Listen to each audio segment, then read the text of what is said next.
Hello, I'm Dr. Marla Shapiro, and I sit on the board of trustees for the International Menopause Society. If you're a working woman going through perimenopause or the menopausal transition or in established menopause with symptoms, this can often interfere in the workplace, but unfortunately, it's often ignored. And today, joining me to talk about this very important topic of menopause and the workplace is Kathleen Riach from the University of Glasgow. Dr. Riach, can you please introduce yourself to our audience? Yes, absolutely. I'm Kathleen Riach. I'm Professor of Organisation Studies in Adam Smith Business School at the University of Glasgow in UK, and I've been researching ageing and gender in the workplace for around 20 years. So let's talk about aging, ageism, menopause, and how all of them together may really negatively impact on women in the workplace.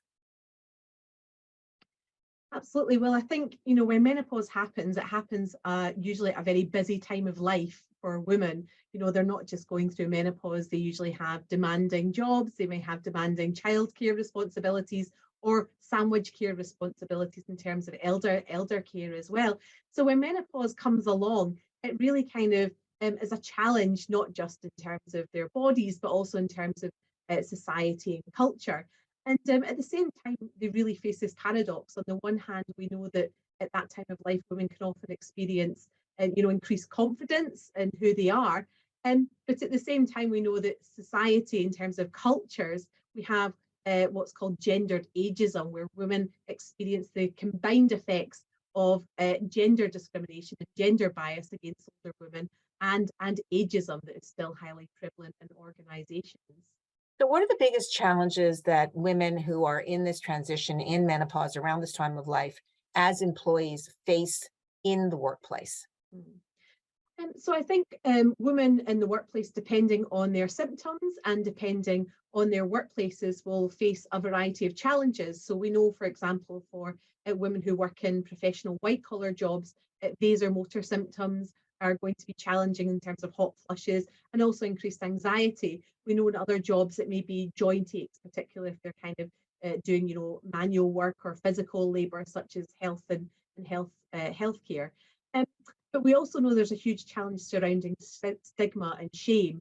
So we know that over half the women that we speak to in studies usually have had a kind of experience that leaves them feeling embarrassed in the workplace as a result of their menopause. And that may be a kind of inconsiderate joke, or it may be just feeling unwanted or inhospitable environments that really don't accommodate what are relatively minor adjustments they want to make to try and help them work through their menopause. And it's really quite terrible because if you feel that you're stigmatized, you're very unlikely to talk about what you're going through. So the question is then what can employers do? How do we increase awareness in employers? What are the kinds of accommodations that should be discussed and offered?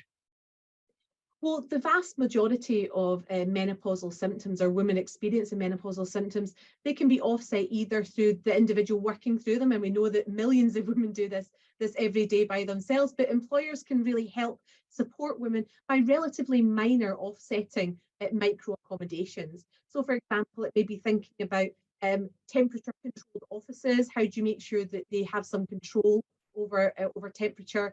It may be through introducing education and awareness programs to show that menopause is actually a natural stage of life that all women go through, and it's not something that makes you deficient in any way. But it may be also kind of practical signals that they attend to.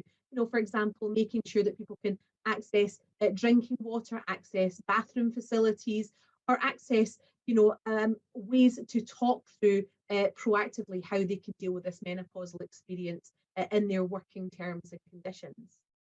So if you're a woman who's going through menopause and you're having these experiences and you feel it's impacting on you in the workplace, what can they do to help empower themselves and get support from the workplace? How do we galvanize employers that this is something that they need to be aware of?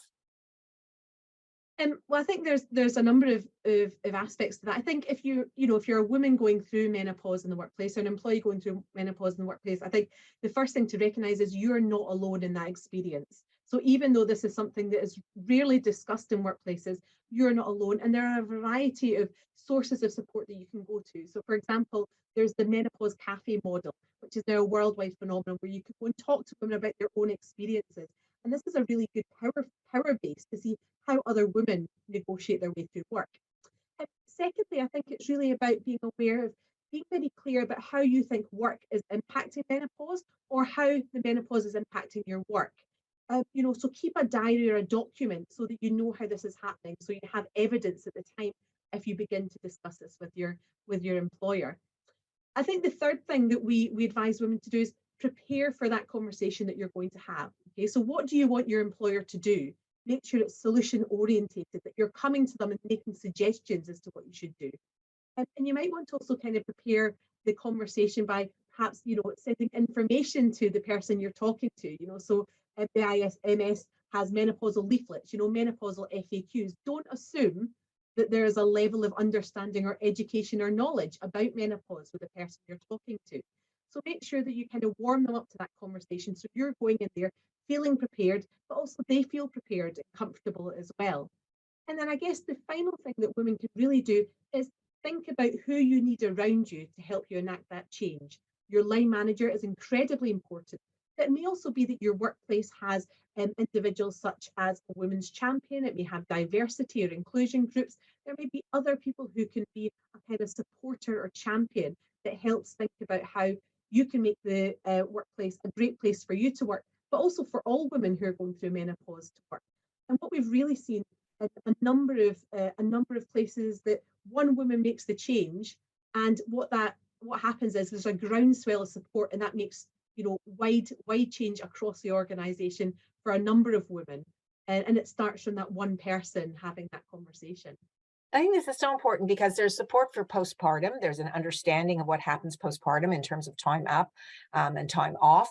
But when it comes to women in this phase of life, you're right that the combination of gender, ageism, and complete misunderstanding about what this is about, often women will become the source of, a joke that really is not funny for women at all, that really highlights how misunderstood this is, and that this is not something frivolous, that this isn't something important. And there's no substitute for a woman who's worked for years and has so much experience that she brings to the workplace. Absolutely. I mean, what we know, we've spoken to, thousands of women, and what we know is these women are equipped and ready for this. I mean, they've often dealt with kind of sexism in various forms throughout their life. So they're coming to the workplace resilient, and they're not going anywhere, and nor should they. And they're ready to work. They're ready to have meaningful employment for, 10, 15 years of their life. And what organizations have to do in order to use and utilize this talent pool is make very minor accommodations and start having those conversations and finding those solutions rather than viewing it as a problem. Well, thank you so much. I feel empowered. And I think that women who are listening to this should recognize that they are empowered in the workplace. And it really comes from a source of education, information, and moving this agenda forward. Thank you so much for being with us today. Thank you.